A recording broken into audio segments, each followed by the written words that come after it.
You're still Hello, everyone. Thank you so much for joining us on a Tuesday instead of a Monday. Today is July the 4th. So happy Independence Day to all our American viewers.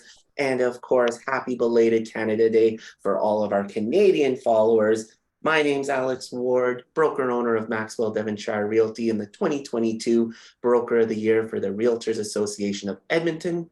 Joined today by Kayla Frerot, home financing advisor of Scotia Bank here in the Edmonton greater market.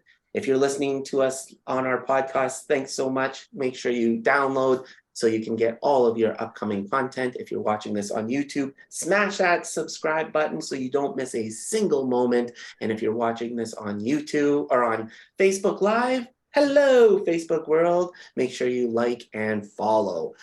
Kayla, today you are talking to us about the non-resident program, and then also what goes into a pre-approval and the importance of having a pre-approval, especially in this market.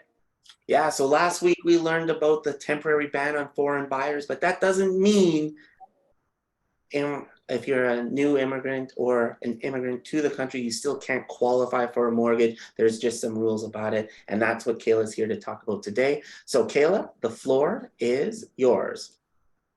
Thank you. Good morning. So actually today we are talking about the non-resident program. So what this is going to cater to is if you are a non-resident of Canada, but you're looking to buy a secondary or vacation property, if you're declaring income outside of Canada and you want to use that income to qualify to purchase these homes.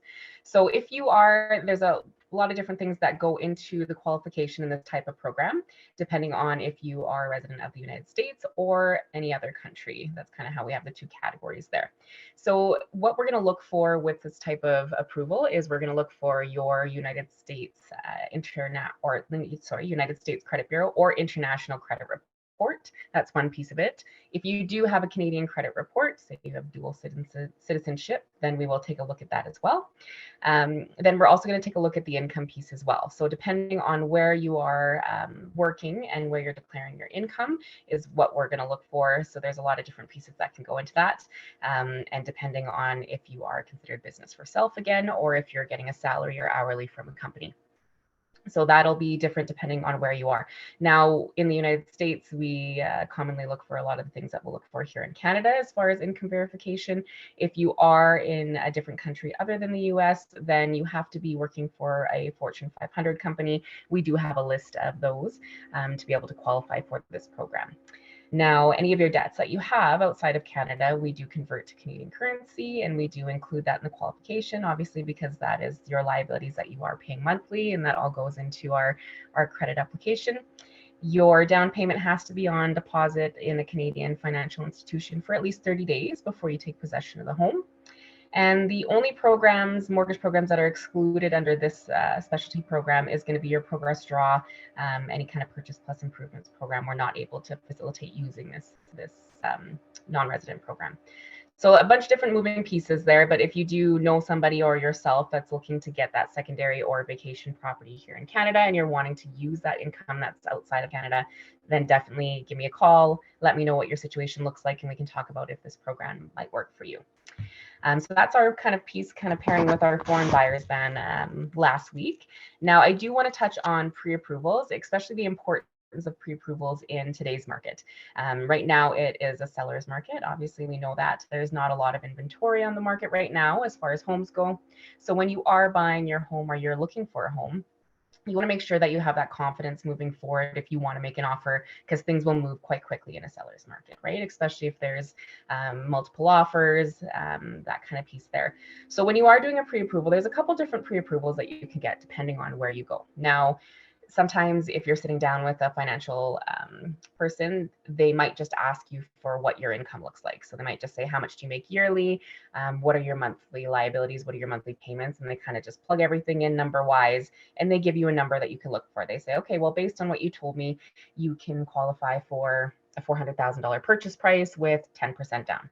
Now, that's great, but the only caution I would say with that piece is that if your financial person is not taking all of your income documentation and not taking a look at your credit bureau, you could be surprised. And you never want surprises after you make an offer, because things might get a little bit stressful if you think you're approved for 400 and then all of a sudden you're sending all your documentation into your financial advisor and it's not the same approval after they've taken a look at it. So I always, with my pre-approvals, I'll always collect all of your income information and I'll always take a look at your credit bureau. The main reason why is there's a lot of surprises sometimes in your credit bureau. There might be a collections from 5 years ago when you were renting and you didn't know about it and nobody ever contacted you, but it's still on your credit bureau and has to be taken care of before you move forward with your mortgage purchase. Or there might be some pieces on your credit bureau that, again, you didn't know about that you also have to be taken care of. So you always want to make sure that we are looking at the credit bureau, making sure everything looks good on there, or mitigating anything that comes up well before you make an offer. And then also with your income verification, and most commonly it happens in my last 10 years of doing this position, I have had it happen a couple times where you are business for self and let's say you make $300,000 a year, but you have write-offs. So we use what you're declaring to the government. So we're using your business income or your dividend income, and we're using what you're actually reporting to the CRA. That's not necessarily the amount that you've taken in, right? Because depending on what kind of company you run, your business financials, what kind of money you keep in the company, how you pay yourself. There's a lot of different pieces that can go into that. So we want to make sure that if you are business for self, we're taking a look at your last 2 years T1 generals, how you're paying yourself, and making sure we have that accurate number when we're doing the qualification process. Also wanting to make sure, even with salary income, that if we are getting a letter of employment from your employer, let's say from a salaried position, we know that you are making exactly what you think you're making, right? And we're adding in all those, there's living out allowances and overtime bonuses, that kind of piece as well.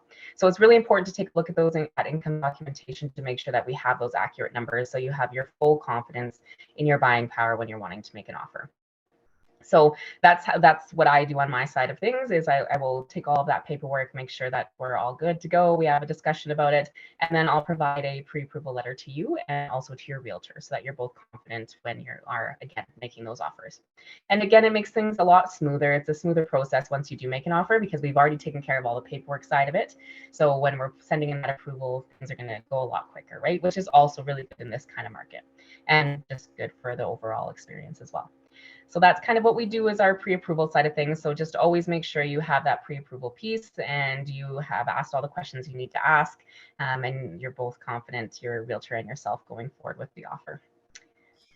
Yeah, we're seeing definitely a massive increase of sellers making it a requirement to have a pre-approval letter accompany their offer or the buyer's offer to purchase, just to make sure that when they are accepting that offer, they have better confidence that it's actually going to go through. So if you're representing a buyer or you are a buyer and you don't have that pre-approved letter, you might actually be putting yourself at a disadvantage when it comes to a competing situation.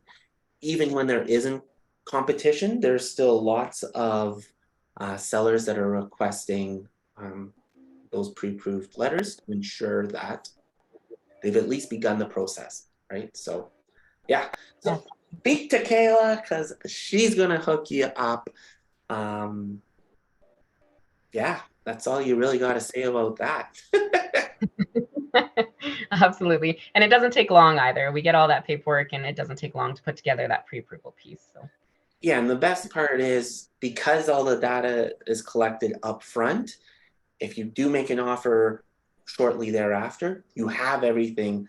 So then you may even be able to compete a little bit better with your condition dates, improving your offer even more, especially since Scotia Bank has the ability to have direct underwriting with their FSAs. So bunch of different conversations all had in a brief 2-minute thing for you.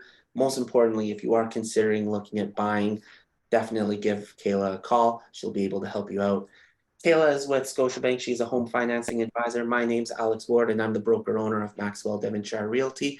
And we are the hosts of This Week in Real Estate, our weekly podcast on BizSport, and our YouTube channel, Maxwell Devonshire Realty. So make sure you hit those like and subscribe buttons. And Kayla, thanks so much for joining us, and we'll see you next week.